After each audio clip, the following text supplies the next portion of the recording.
Hey everyone, I hope you're doing well. So in this video, I wanted to share with you this very interesting Spider-Man comic series that I came across that essentially is an unofficial MCU comic series. And you'll see what I mean by the end of this video, but let's just say this series takes a lot of inspiration from the MCU Tom Holland Spider-Man. So for this video, I'm just going to share with you the first comic in the series because it sets up a lot of very interesting things. Yeah, let's just get into it. So this series is called Spidey School's Out. And this is obviously a younger Spider-Man, and it takes place during the summer, and Peter Parker is going to a Stark camp. So in this world, Gwen Stacy and Harry Osborn are his two best friends. He's actually dating Gwen Stacy in this series at the moment. But when we go to Tony Stark's camp, you can already see some of the influence of the MCU. Like the Stark logo is basically the MCU Stark logo. And then we run into this girl whose name is Gigi.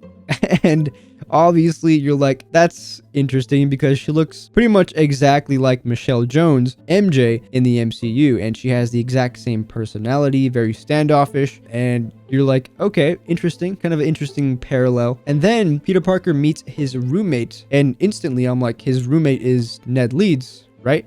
But no, in this universe, this is Genki. It's Genki Lee, who is typically Miles Morales' best friend. Now, obviously, you can kind of see why instantly you would think this is Ned Leeds, but no, here it's Genki. It's Gigi and Genki that are his friends. And then we have some more Tony Stark influence. You can see Peter Parker, he looks up to Tony Stark, just like in the movies. And then the villain for this comic is the Shocker. And we see Spider-Man battle and defeat Shocker, but this Shocker looks a lot more like the Shocker from the comics than the one in Homecoming. So at this point in the story, I was like, okay, it took some inspiration from, you know, the Marvel movies. There's nothing wrong with that necessarily. But the final nail in the coffin, though, was seeing the Shocker go to his secret lair, basically. And we see that he's working for Adrian Toomes, the Vulture, in his hideout, and it looks pretty much exactly like their hideout from the MCU. You can even see the Vulture's glider hanging up the exact same way. And the glider itself, the wings, I should say, look very, very similar. And then when you take a look at the actual covers for this series, it's literally the Black Panther MCU